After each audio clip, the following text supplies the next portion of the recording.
बिस्मिल्लाहिर्रहमानिर्रहीम। आप Khalid Iqbal YouTube channel देख रहे हैं। नाज़रीन, सुकरात ने जहर का प्याला क्यों पिया? हमारे यहाँ जहर का प्याला किसे पिलाया जाना चाहिए?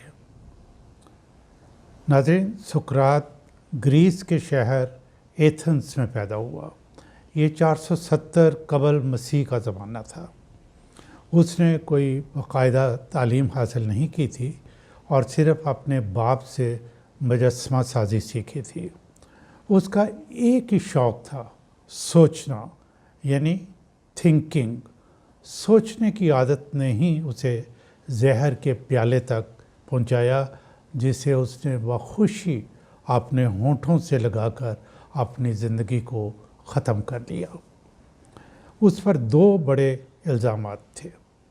पहला ये कि वो देवताओं को मानता है, ना उनकी पूजा करता है। दूसरा, उसने यूथ यानी नौजवानों को सोचने की आदत डालकर उनको भागी कर दिया है। ये देखिए नाज़रीन, कितने इंटरेस्टिंग ये दो इल्ज़ामात हैं। उस ज़माने में देवताओं की पूजा की जाती थी। बारिश का देवता, मोहब्बत का देवता, गुनाह माफ़ करने का देवता, जंग जीतने का देवता, हर काम के लिए एक अलग देवता था। और सुकरात ने ये कहा बड़ी हिम्मत से पहली मर्तबा कि ये देवता कुछ भी नहीं कर सकते। असल ताकत कहीं और है जो कि नज़र नहीं आती। वो नौजवानों को भी सोचने पर उकसाता।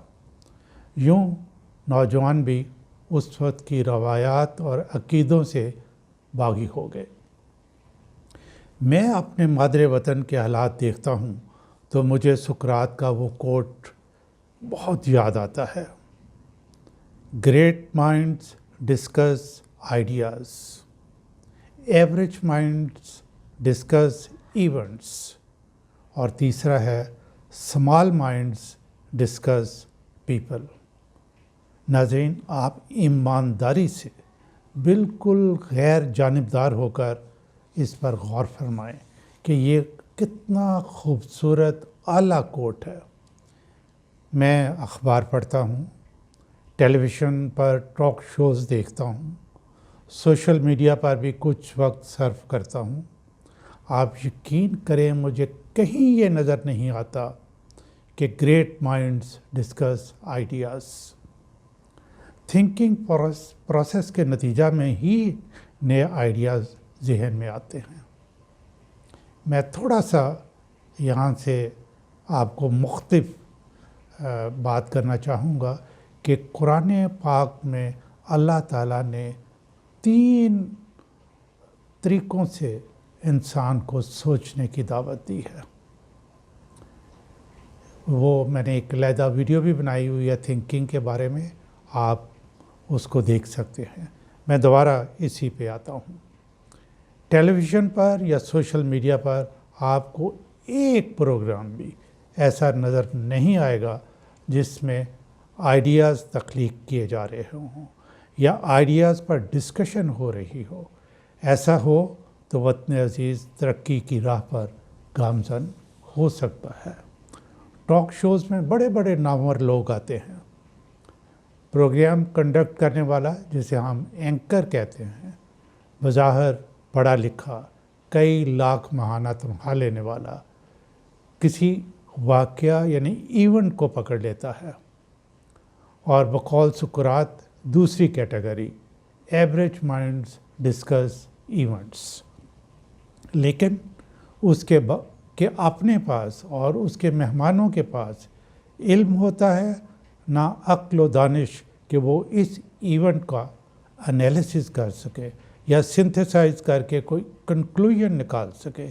चंद ही मिनटों के बाद क्या होता है, वो तमाम शुरका इंक्लूडिंग एंकर, वो इवेंट्स के अंदर जो लोग होते हैं उन पे आ जाते हैं और फिर सारी डिस्कशन जो है उन शख्सियात पे होना शुरू हो जाती है और इवेंट्स को सब भूल जाते हैं।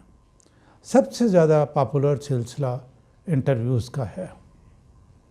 ایک شخصی ذات کے بارے میں سوالات پر سارا انٹرویو ختم ہو جائے گا۔ اینکر اور مہمان اسی شعبہ کی جو دوسری شخصیات ہیں ان کے بارے میں گفتگو کریں گے۔ اس نے آپ کے بارے میں یہ کہا، آپ کیا کہتے ہیں؟ آپ پورے دیکھ لیں، کوئی 90% جو انٹرویوز ہیں اس میں یہی ہوگا۔ افسوس سے کہوں گا کہ سوشل میڈیا پر کئی خواتین پروگرام کرتی ہیں جو بیہودہ تھام نیل بنا کر عوام کو اٹریکٹ کرتی ہیں اور کسی شخصیت کو پکڑ لیں گی اور اس کی زندگی کے تمام پہلو، باہر کے اور کمرے کے اندر والے، سب بیان کرنا شروع کر دیں گی۔ میں کیوں نہ یہ کہوں کہ زہر کا پیالہ تو ایسے لوگوں کو پلانا چاہیے جو ایونٹس کا انالیسز کرنا تو دور کی بات، اس کے بارے میں کوئی ڈسکشن بھی نہیں کر سکتے، صرف اور صرف لوگوں کو ڈسکس کرتے ہیں، وہ بھی اس طرح کے بیہودگی اور بد اخلاقی کے دائرے میں داخل ہونے سے باز نہیں آتے۔ کاش ہمارے ہاں ایسا ہو کہ ہم کہیں کہ yes we are a great nation. کیوں؟ We discuss ideas in our classrooms, TV programmes, seminars وغیرہ وغیرہ۔ میرا خیال ہے، بلکہ میری یہ سوچی سمجھی رائے ہے، جسے ہم انگریزی میں کہتے ہیں کنسیڈرڈ اوپینین، کہ لوگوں کے بارے میں صرف خرافات کی پھول جڑیاں چھوڑنے والے کو ایک وارننگ دینی چاہیے، دوسری مرتبہ جرمانہ کر دینا چاہیے، اور تیسری مرتبہ اس کا پروگرام بند کر دینا چاہیے۔ یہ سوشل میڈیا ہو یا مین سٹریم میڈیا ہو، یہ قوم کے لیے نقصان دہ ہے۔ ہمارے ہاں گریٹ مائنڈز ہوں گے تو وطن عزیز ترقی کرے گا۔ ہمیں اپنے لوگوں کو اتنی تعلیم دے دینی چاہیے کہ وہ کم از کم ایونٹس کا انالیسس کر سکیں، کیوں اور کیسے کو سمجھ سکیں۔ یہ میں نے ایک مثالی صورتحال پیش کی ہے، ورنہ سقراط تو ہر زمانے میں ہوتے ہیں اور زہر کے مختلف رنگوں کے پیالے لیے بے شمار لوگ بھی موجود ہوتے ہیں۔